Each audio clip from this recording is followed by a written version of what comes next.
Bapa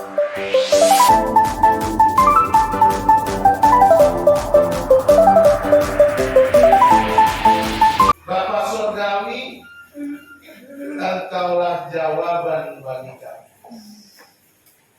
Engkaulah jawaban dari setiap seruan doa kami. Pagi hari ini ya Bapa, kami siapkan hati untuk mendengarkan kebenaran firman-Mu.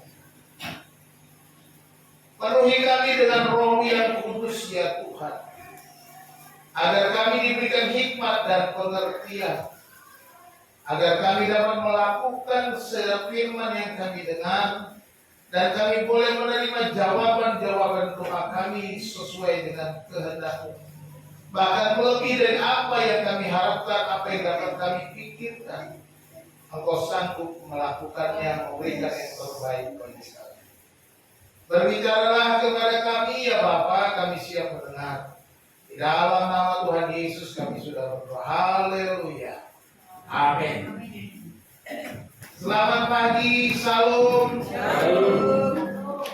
Bapak Ibu yang dikasihi Tuhan, hari ini judul khotbah saya doa pengharapan.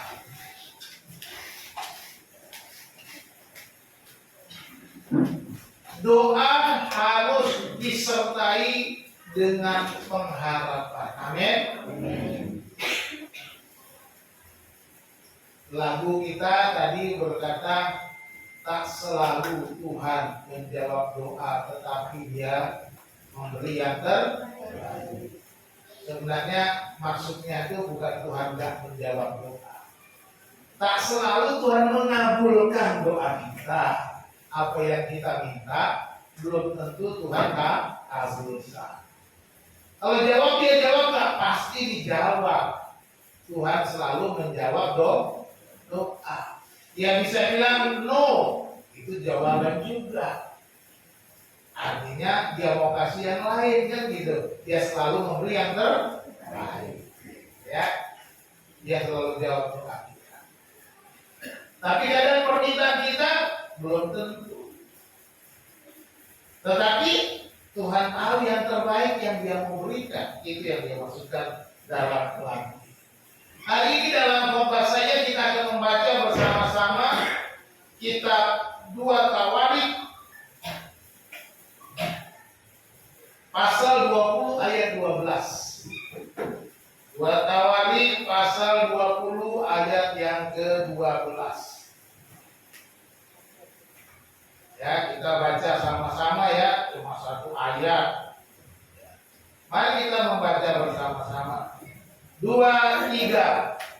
Ya Allah kami, tidakkah Engkau akan menghukum mereka? Karena kami tidak mempunyai kekuatan untuk menghadapi laskar yang besar ini, yang datang menyerang kami. Kami tidak tahu apa yang harus kami lakukan, tetapi mata kami tertuju kepadamu. Amin. Bapak Ibu yang dikasihi Tuhan, ini latar belakangnya. Ya. Pada waktu itu Moab, kerajaan Moab dan kerajaan Amon datang melawan Yehuda, Yosafat raja Yehuda. Ya.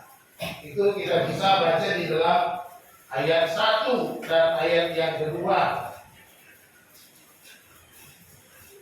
Di sana dikatakan setelah itu Bani Moab dan Bani Amon datang berperang melawan Yosafat bersama-sama pasukan orang Meunim.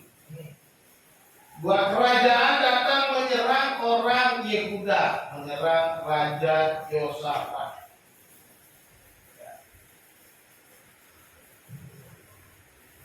Artinya ini peperangan yang tak seimbang, gitu ya.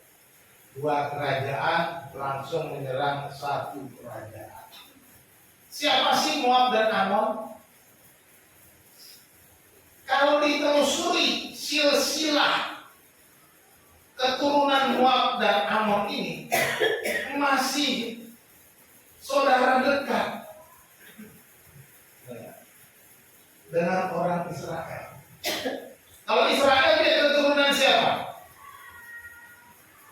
Israel bapaknya namanya siapa? Ishak.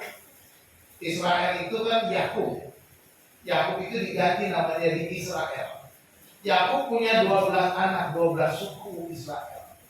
Ya kan? Lalu Yakub itu bapaknya namanya siapa? Ishak. Ishak nama bapaknya siapa? Abraham. Awas kalau lupa, nanti ditanya Bu Arni loh di kuis lagi. Ya, nama bapak Ishak Abraham. Jadi lalu si Moab dan Amon ini siapa? Pertanyaannya, ya? Cucunya Sobor. Cucunya Opung. Bukan. Jadi Abraham waktu dia keluar dari Ur Kasdim, dia bawa keponakan. Namanya siapa keponakannya? Lot, L-O-T, Lot. Lot ini cuma punya anak perempuan 2. Waktu Sodom dan Gomora mau ditunggang banding hukum oleh Tuhan, dibakar oleh Tuhan, Lot pergi melarikan diri bersama keluarganya, tapi istrinya karena melihat ke belakang tidak mendengar perintah Tuhan, dia lihat ke belakang menjadi tiang garam. Tinggallah Lot dan 2 anaknya. Mereka tinggal di dalam gua. Lalu anaknya Lot ini kemudian mikir, kalau kita begini, kita nggak punya keturunan. Kita cuma tinggal sama bapak. Bagaimana kalau kita bikin bapak kita mabok, lalu kita tidur dengan bapak gantian? Ini dosanya di situ. Ya. Cari jalan pintas, udah putus asa. Maka lahirlah dari anak pertama namanya Moab. Lalu anak yang kedua lahir juga, anaknya namanya dikasih Ben-Ami, dan akhirnya menjadi turunannya menjadi Amon. Jadi masih saudara nggak Israel dengan Moab dan Amon? Masih saudara, diri leluhur. Jadi Lot itu anak kakaknya, anaknya Haran, Abraham. Punya saudara namanya Haran, punya anak namanya Lot. Keponakannya di bawah angkat. Jadi supaya kita tahu sebenarnya bersaudara, tetapi Moab dan Amon justru menyerah. Nanti kita lihat bagaimana ketika orang Israel keluar dari Mesir, Tuhan bilang jangan lewat di sana, hindari orang Bani Moab. Mereka lewat. Tetapi ketika mereka sudah beranak besar di tanah perjanjian, udah ada raja-raja, mulai dari Saul, Daud, Salomo, dan kemudian sampai ke Yosafat, terjadi permusuhan. Moab dan Amon itu jadi itu keturunan Lot. Itu bisa dibaca Kejadian 19 ayat 36-38. Itu peristiwa lahirnya Moab dan Amon. Jadi kita lihat di latar belakang. Ya, kemudian sekali gue ya, itu tidak sana ya. Yosafat kemudian menjadi takut dan memutuskan untuk mencari Tuhan. Di dalam ayat yang ketiga, pasal 20 ya. Yosafat menjadi takut lalu mengambil keputusan untuk mencari Tuhan. Ia menyuruhkan kepada seluruh Yehuda supaya berpuasa. Ayat 4. Dan sesudah berkumpul untuk meminta pertolongan daripada Tuhan, mereka datang dari semua kota di Yehuda untuk mencari Tuhan.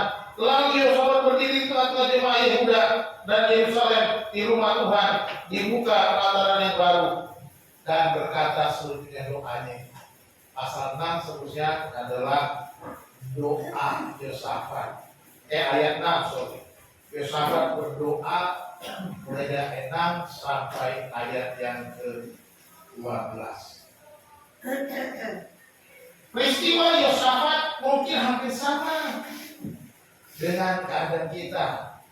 Seringkali kita menghadapi keadaan yang terjepit, menghadapi keadaan yang sulit, menghadapi keadaan yang susah, menghadapi persoalan yang berat, dan kita tidak mampu lagi.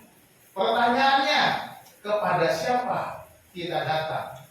Kita harus datang kepada Tuhan dengan pengharapan. Amin. Datanglah kepada Tuhan dengan pengharapan seperti Yosafat. Jadi datang kepada Tuhan dengan kesungguhan hati, dengan pengharapan untuk mendapatkan jawaban dari Tuhan, pertolongan dari Tuhan, jalan keluar dari Tuhan. Ini yang harus kita lakukan ketika menghadapi kesulitan. Di dalam Roma pasal 12 ayat 12 katakan begini, bersukacitalah dalam pengharapan. Amin. Di dalam Tuhan selalu ada pengharapan, ada jawaban, ada jalan keluar. Maka bersukacitalah dalam pengharapanmu. Kalau orang yang sudah tidak punya pengharapan, dia menjadi putus asa, dia tidak akan pernah bisa bersukacita. Bersukacitalah dalam pengharapan. Lalu dengan sabarlah dalam kesesakan. Ketika kita dihadapkan dengan kesesakan, kesulitan, persoalan, berbagai macam kehidupan kita yang menekan kita, sabar. Kata firman Tuhan, sabar. Sebab apa? Ada pengharapan, oleh sebab itu harus sabar. Kalau tidak punya pengharapan, kita nggak bisa sabar. Lalu dikatakan, dan bertekunlah, baik kita sama-sama, bertekunlah dalam doa. Bertekunlah dalam doa. Bertekun, intens terus, jangan jemu-jemu kata Tuhan untuk berdoa. Jangan pernah berhenti berdoa. Bertekunlah dalam doa. Sebab apa? Sebab ada pengharapan. Ketika kita menghadapi kesulitan, ada pengharapan. Dan kita harus sabar. Dan kita terus bertekun dalam doa kita. Amin. Saat kita dalam kesesakan, siapa lagi yang kita harapkan dapat menolong? Yosafat memilih untuk mencari Tuhan di dalam doa. Seharusnya kita sebagai orang percaya, kita juga harus seperti Yosafat. Yosafat sebagai seorang raja, dia punya kekuasaan, dia punya kedudukan, dia punya otoritas. Artinya dia punya tentara, dia punya rakyat, artinya dia juga punya kekuatan sebagai seorang raja. Tetapi Yosafat memilih mencari Tuhan di dalam persoalan yang dihadapi.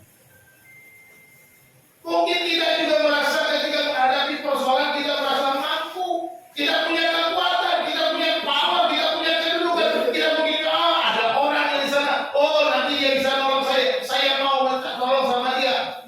Mungkin kita bisa begitu. Tetapi saya mau katakan kepada kita, yang pertama kita harus lakukan adalah cari Tuhan, bukan mengandalkan kekuatan kita, harta kita, kedudukan kita, saudara kita, keluarga kita, orang tua kita. Jangan, cari Tuhan dulu. Itulah yang pertama. Bagaimana kita datang dengan doa penuh pengharapan itu? Bagaimanakah kita berdatang kepada Tuhan, mencari Tuhan dalam doa yang penuh pengharapan? Ada 3 poin yang kita bisa belajar dari ayat 12 tadi. Yang pertama kita belajar bahwa kita harus mengakui kelemahan diri kita. Akuilah bahwa kita lemah. Ya. Perhatikan di dalam ayat ini. Ya. Karena kami tidak mempunyai kekuatan untuk menghadapi rasa yang datang menyerang kami. Yosafat dengan sejujur-jujurnya dia berkata kepada Tuhan, kami tidak punya kekuatan, kami lemah menghadapi laskar yang besar ini. Pasukan Moab, pasukan Amon dengan tentara Meuni datang menyerang mereka. Yosafat berkata, kami tidak punya kekuatan. Mengakui kelemahannya di hadapan Tuhan. Kami lemah, kami tidak punya kekuatan. Kekuatan musuh terlalu besar dan kami tidak mampu berbuat apa-apa.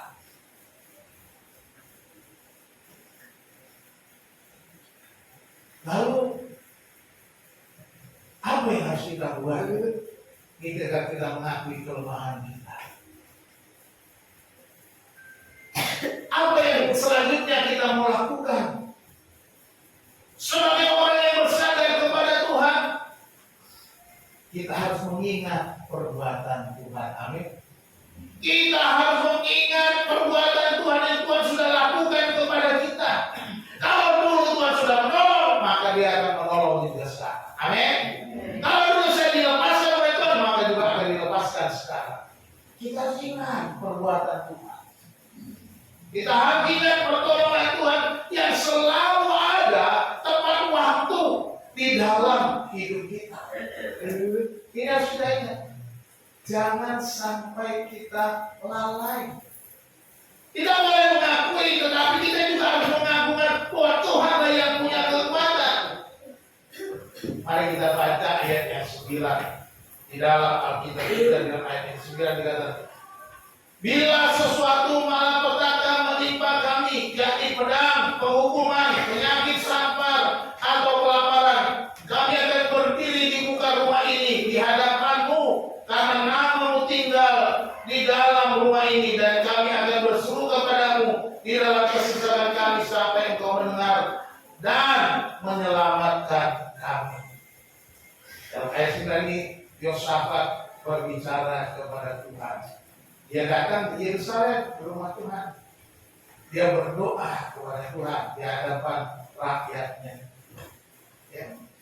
Dia mengingat, Tuhan, kami selalu datang di hadapan-Mu, kami selalu berseru kepadamu, sebab Engkau tinggal di dalam rumah ini. Artinya apa? Dia mencari Tuhan dengan sepenuh hati karena dia tidak mampu menghadapi. Karena dia mengakui kelemahan. Di hadapan Tuhan dia berkata, Tuhanlah yang melepaskan dia dari apa? Pedang, penghukuman, penyakit sampar, kelaparan. Tuhan sudah melakukannya. Kami sudah melewatinya. Dan sekarang di hadapan Tuhan kami berdiri. Kami berserah. Kalau dulu Tuhan sudah menolong kami, maka kami mau Tuhan menolong kami sekarang. Itulah yang dilakukan oleh Yosafat. Dan kita harus mengakui dulu. Jangan begitu ada masalah sok-sok gampang ini. Nanti juga beres ini, gampang jalan keluarnya ini. Nanti si Amin juga nolong saya. Begitu datang ke sana, bukannya dapat pertolongan, tetapi mendapat kekecewaan.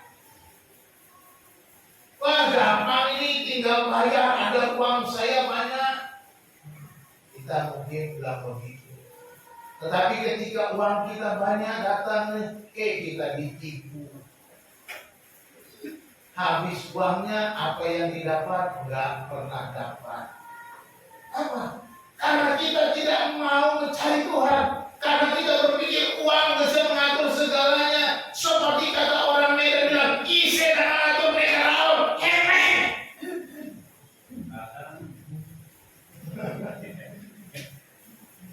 Ya, jangan salah. Bisa saja kita hemen yang ngatur, tetapi tidak bisa ditipu orang. Saya kemarin juga baru dengar kesaksian orang. Oh begini kata disuruh bayar, tuh dibayar. Nggak dapat, hilang duitnya, nggak dapat pekerjaannya. Jadi jangan cari kerjaan yang pakai bayar. nanti hilang duitnya, kerjanya nggak dapet. Saya juga ditawarkan, aduh kadang-kadang saya kecewa juga. Ini orang ngakunya pendeta, katanya punya kenalan banyak. Oh nanti saya bawa aja sini lamarannya Pak, nanti saya bawa. Tapi jangan lupa Pak, nanti kasih ongkos buat saya Pak. Nanti kalau sudah dipanggil Pak, uangnya siapin Pak. Tuh, enak banget ngomongnya. Ini hamba Tuhan atau hamba uang? Belum apa-apa bicara uang. Saudara-saudara, jangan mengandalkan uangmu. Jangan mengandalkan jabatanmu. Jangan mengandalkan keluargamu. Yang kita andalkan adalah Tuhan. Kita lemah sekalipun kita sudah diberkati dengan berbagai macam di sekeliling kita, kita penuh dengan kelemahan. Jadi orang yang mau berdoa dengan pengharapan, dia mengakui saya lemah, saya tidak punya kekuatan. Tapi kalau kita merasa paling hebat, paling tinggi, paling kuat, ya saudara tidak punya pengharapan, hanya mengakui diri sendiri kemampuannya. Orang yang punya pengharapan tidak seperti itu, tidak menonjolkan dirinya, tetapi dia meninggikan Tuhan. Jadi yang pertama yang harus kita berikan atau kita lakukan adalah mengakui kelemahan diri kita ketika kita datang di hadapan Tuhan. Tuhan, aku tak berdaya. Aku tidak kuat, kekuatanku tidak seberapa. Yang kedua, mengakui kekurangan diri. Kelemahan bicara kekuatan, power, kuasa. Kekurangan berbicara tentang atribusi kita, kemampuan kita secara diri sendiri. Dikatakan di dalam ayat selanjutnya, dikatakan kami tidak tahu apa yang harus kami lakukan. Dalam doa itu bilang kami tidak punya kekuatan. Yang kedua, kami tidak tahu apa yang harus kami lakukan. Nggak tahu apa-apa, Tuhan, aku nggak berdak, nggak ngerti apa yang harus kubuat. Aku punya kekurangan. Bukan hanya kelemahan, tapi kekurangan. Nggak mengerti apa yang harus dilakukan, tingkah langkah apa yang harus kubuat. Di dalam ayat 10 dikatakan 10 sampai 11. Sekarang lihatlah, Bani Amun dan Moab dan orang dari pegunungan Seir ini, ketika orang Israel datang dari tanah Mesir, kau melarang mereka memasuki negerinya. Oleh sebab itu mereka menjauhinya dan tidak memusnahkannya. Lihatlah, sebagai pembalasan mereka datang mengusir kami dari tanah milik yang telah kau wariskan kepada kami. Yosafat kembali berbicara kepada Tuhan, mengingat perbuatan Tuhan. Tuhan, dia tahu Bani Amun ini, Bani Moab ini, dari pegunungan Seir datang menyerang kami. Dulu waktu kami lewat di sana, Tuhan bilang jangan lewat di sana, hal putar balik. Engkau melarang kami untuk memusnahkannya. Sekarang mereka justru datang menyerang kami. Dia mengakui kekurangannya. Kalau dulu Tuhan mengizinkan mereka melintasi Bani Moab dan Amun, menghabisi mereka seperti mereka menghabisi orang-orang di tanah Kanaan. Mungkin tak terjadi peristiwa saat itu, tetapi Tuhan mengizinkan Moab dan Amun menjadi batu ujian bagi bangsa Israel untuk menyadari kekurangan mereka, bahwa mereka hanya satu bangsa yang bergantung penuh kepada Tuhan, satu bangsa yang benar-benar harus mengandalkan Tuhan, bukan bangsa yang hebat luar biasa. Tapi mereka bisa hebat, bisa kuat, karena ada Tuhan. Tuhan mau supaya nama Tuhan ditegakkan bagi bangsa itu.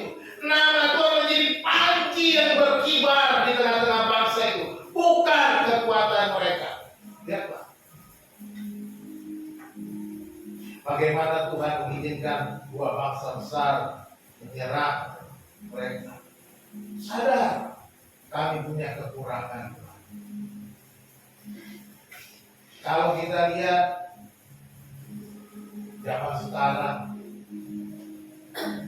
banyak permusuhan antara bangsa Israel dengan bangsa-bangsa di sekitarnya, khususnya Palestina sekarang, rebutan tanah.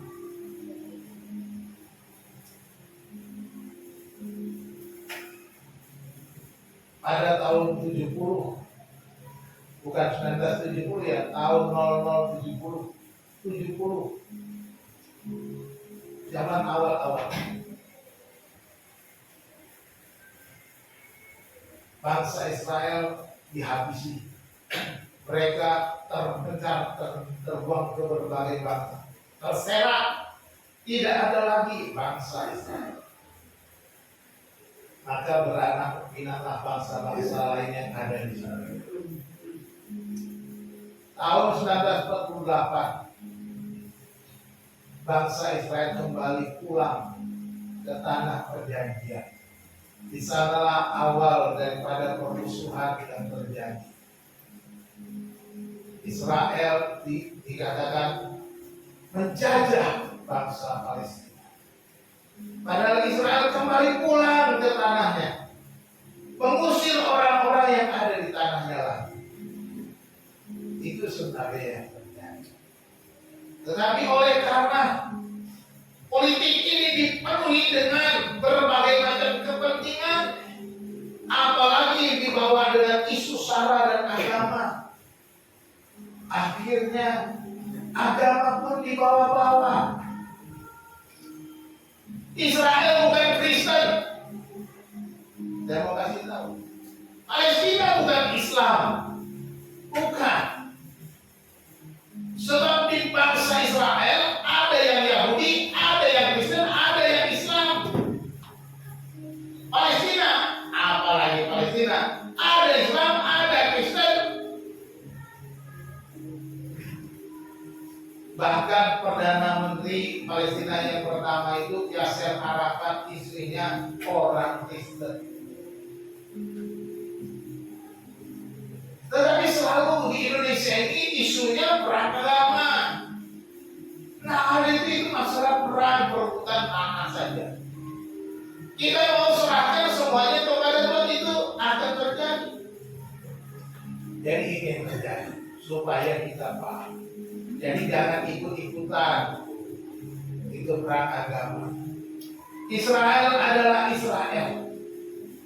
Kita orang percaya Kristen, ya Kristen saja, nggak usah campur-campur. Kita hanya mendoakan ada damai di sana. Segala sesuatunya pasti Tuhan buat yang terbaik. Tugas kita adalah mendoakan supaya semuanya selesai. Tapi itu nggak akan selesai sampai Yesus datang kedua kali jadi raja di atas segala raja. Itu janjinya.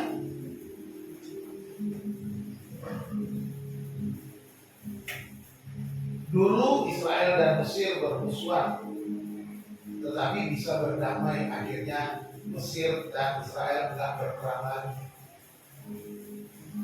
Itu sudah dicatat di Alkitab bahwa Mesir itu selalu menolong perang Israel. Kembali berdamai.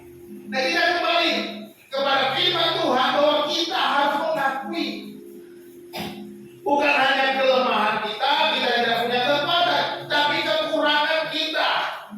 Ada kekurangan yang kita nggak punya, kita nggak bisa. Mungkin kita punya kelebihan dalam satu bagian, tetapi kita punya kekurangan dalam bagian yang lain. Dan oleh sebab itu ketika kita datang kepada Tuhan, akuilah kekuranganmu di hadapan Tuhan, akuilah segala dirimu bahwa aku tidak punya apa-apa. Ini orang yang punya pengharapan. Karena dia tahu jawaban hanya ada pada Tuhan, pengharapan hanya ada pada Tuhan. Itu yang dia pikirkan, bukan pada dirinya sendiri. Jadi kita harus ingat, doa yang penuh pengharapan adalah doa yang mengakui kelemahannya dan yang mengakui kekurangan. Dan yang ketiga, doa penuh pengharapan itu mengakui kekuatan Tuhan. Setelah mengakui kelemahan dan kekurangannya, Yosafat mengakui kekuatan Tuhan di dalam ayat ini dikatakan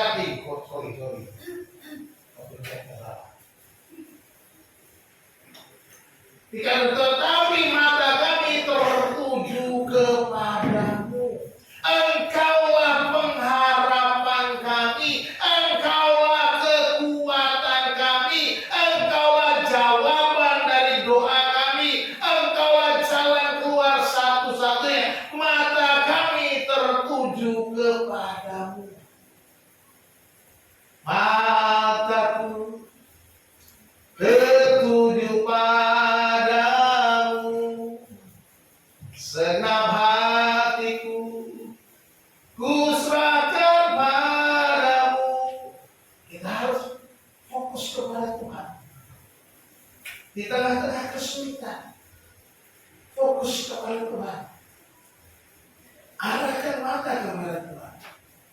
Artinya berharaplah kepada Tuhan, bersandarlah kepada Tuhan. Dialah kekuatan, dialah pertolongan, dialah jalan keluar, dialah yang memberikan apa yang kita doakan, dialah jawaban dari setiap doa kita. Kemana kita melihat? Ketika kita menghadapi persoalan. Tetapi seringkali banyak orang bukan melihat kepada Tuhan, tetapi melihat kepada besarnya masalah, sehingga dia hidup dalam kekhawatiran, hidup dalam ketakutan karena wah besar banget ini, gak kuat. Karena dia lihat besarnya masalah. Ketika dia melihat besarnya masalah, dia menjadi khawatir, menjadi takut, menjadi berpikir, waduh bagaimana aku bisa melewatinya. Jadi kalau kita menghadapi masalah yang besar, jangan dikuasai masalah. Mata kita jangan menghadapi musuh yang besar, tapi mata kita tertuju kepada seperti Daud melawan Goliat. Ketika orang Israel ketakutan melihat Goliat yang besar menantang tentara Israel, siapa yang berani maju? Daud berani maju. Orang-orang Israel, tentara Israel tidak berani maju. Karena apa? Melihat Goliat yang besar. Tetapi Daud tidak melihat Goliat yang besar, dia melihat Tuhan yang maha besar. Amin. Itu yang dilakukan. Ini juga yang harus kita lakukan seperti Daud. Bukan melihat masalah yang besar, tapi melihat Tuhan yang maha besar. Tuhan yang mampu mengatasi persoalan, Tuhan yang mampu menghadapi kita, mengatasi segala kesulitan-kesulitan kita. Ini yang harus kita lakukan.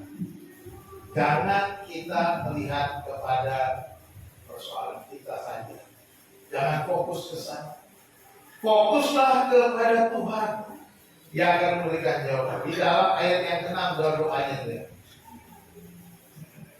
Di doanya itu ayat 6 dan 7 dan berkata, ya Tuhan Allah nenek moyang kami, bukankah Engkau Allah di dalam surga? Bukankah Engkau memerintah atas segenap kerajaan bangsa? Kuasa dan keperkasaan ada di dalam tangan-Mu, sehingga tidak ada orang yang dapat bertahan melawan Engkau. Bukankah Engkau Allah kami yang menghalau penduduk tanah ini dari depan umat-Mu Israel dan memberikannya kepada keturunan Abraham sahabat-Mu itu untuk selama-lamanya. Yosafat mengakui kebesaran Tuhan. Engkau yang di surga, Engkau yang memerintah atas bangsa-bangsa. Kuasa dan keperkasaan ada di tangan-Mu. Tidak ada orang yang dapat bertahan melawan Engkau. Jadi ini yang harus kita ingat. Keperkasaan Tuhan, kebesaran Tuhan, kemahakuasaannya. Ini yang kita harus ingat. Bahwa seberapa besar masalahmu, Tuhan lebih besar dari itu. Amin. Tuhan lebih besar dari masalah yang kita hadapi. Ini yang harus kita pegang dengan penuh pengharapan. Dengan mengakui kekuatan Tuhan, mengakui bahwa Dia yang dapat melepaskan kita, maka akan ada selalu jalan keluar yang Tuhan berikan. Berdoalah dengan penuh pengharapan. Inilah Tuhan lebih besar daripada besarnya masalah kita. Akuilah bahwa Tuhan lebih kuat daripada seluruh kekuatan yang menyerang kita. Akuilah bahwa Tuhan yang telah meluputkan kita.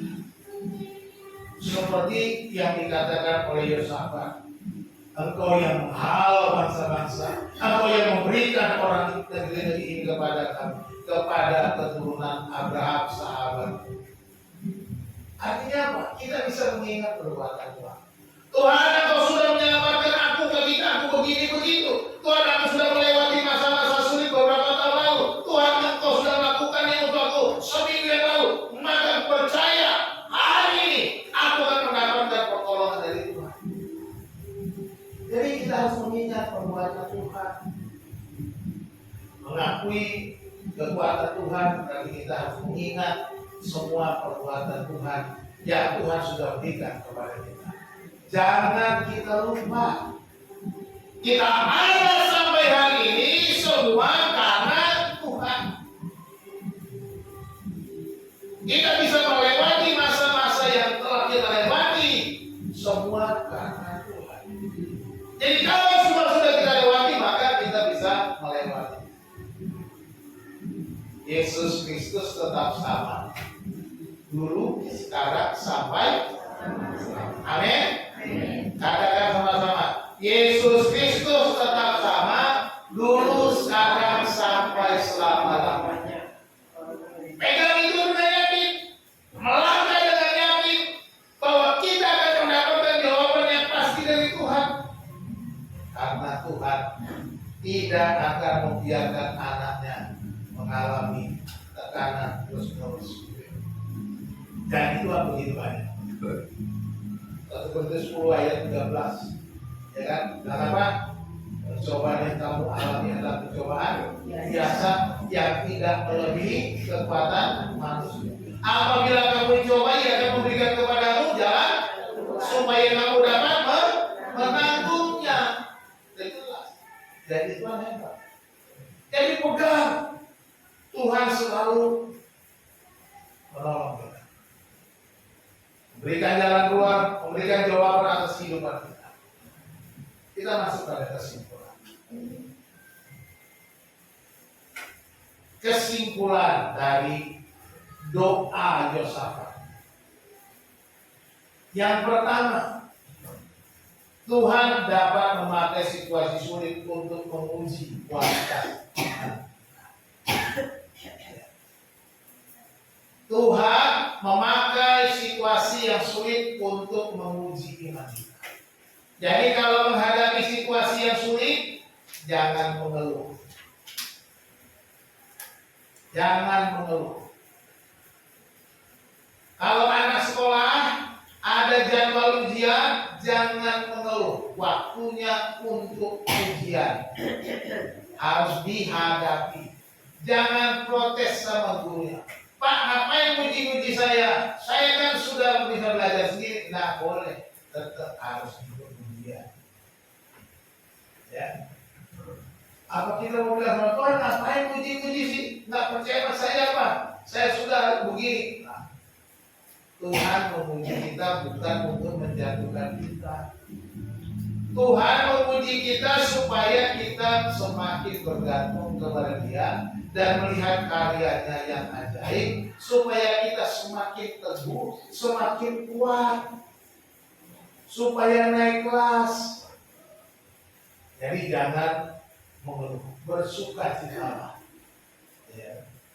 Bersyukurlah, sabarlah dalam kesusahan. Ya. Jadi Tuhan menguji kualitas iman kita.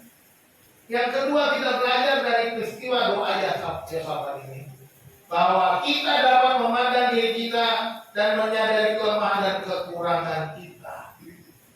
Jadi kita dapat memandang diri kita dan menyadari kelemahan kita serta kekurangan kita. Sadari kelemahan dan kekurangan. Kita belajar untuk menyadari bahwa kita terbatas. Kita tidak selalu bisa mengatasi semua persoalan dengan kekuatan kita.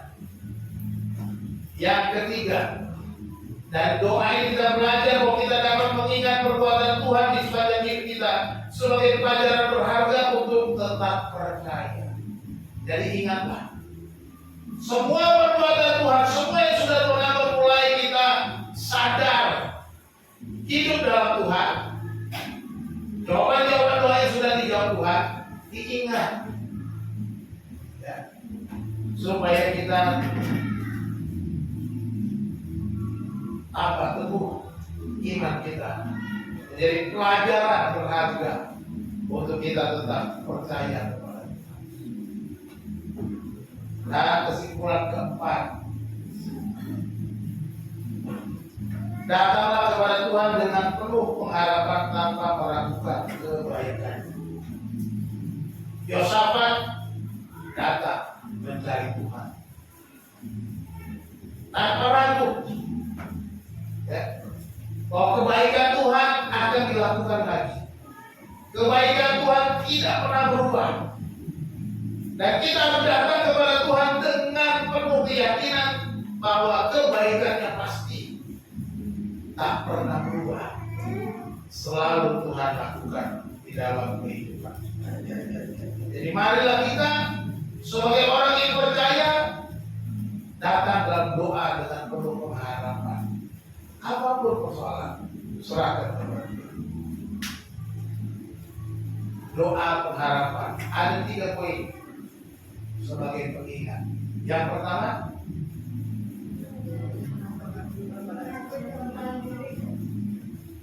mengakui kelemahan diri, bahwa kita lemah secara fisik, kita nggak punya kekuatan yang mampu mengatasi. Yang kedua, mengakui kekurangan diri. Kita punya kekurangan, walaupun mungkin kita bahkan punya kekayaan, punya saudara, punya keluarga, jangan mengandalkan. Yang ketiga, mengakui kekuatan. Tuhanlah yang berkuasa. Tuhan tak pernah berubah, kekuatannya, kuasanya, kasihnya, kebaikannya tidak pernah berubah. Dia akan melakukannya untuk kita, dan kita akan mendapatkan kemenangan, mendapatkan jawaban doa. Inilah doa yang penuh pengharapan. Hanya Tuhan satu-satunya. Seperti lagu itu, pengharapanku hanya Yesus saja. Pengharapanku hanya Yesus saja, yang mati di atas Golgota. Amin. Pengharapan kita harus Yesus. Mata kita tertuju kepada Tuhan, jangan kepada yang lain, jangan kepada masalah-masalah boleh dilewati, masalah boleh dihadapi, tapi mata kita memandang kepada Tuhan, mata kita berharap kepada Tuhan, mata kita bersandar penuh kepada Tuhan. Tidak ada yang lain. Tuhan Yesus memberkati. Kita berdoa. Segala puji dan syukur kami naikkan kepada-Mu ya Tuhan Allah semesta alam, Allah yang penuh kuasa, Allah yang maha baik, Allah yang telah memelihara hidup kami sehingga kami boleh ada sebagaimana adanya kami. Semua karena pertolongan Tuhan. Hari ini Tuhan kami belajar bagaimana Yosafat berdoa mencari Tuhan dengan penuh ketekunan kepada-Mu ya Tuhan, yang mengakui bahwa dia penuh dengan kelemahan, penuh dengan kekurangan, dan hanya Tuhanlah yang memiliki kekuatan yang sempurna, kekuatan yang tak pernah berubah, kekuatan yang selalu memberikan jalan keluar. Ia selalu memandang kepada mencari Tuhan dan matanya tertuju kepada Tuhan, sebab Tuhan adalah jawaban atas persoalan. Biarlah kami boleh belajar Tuhan adalah jawaban atas semua kehidupan kami di setiap jalan dan setiap langkah kami ya Tuhan. Bapa yang baik, kami berserah kepada-Mu. Biarlah firman Tuhan pada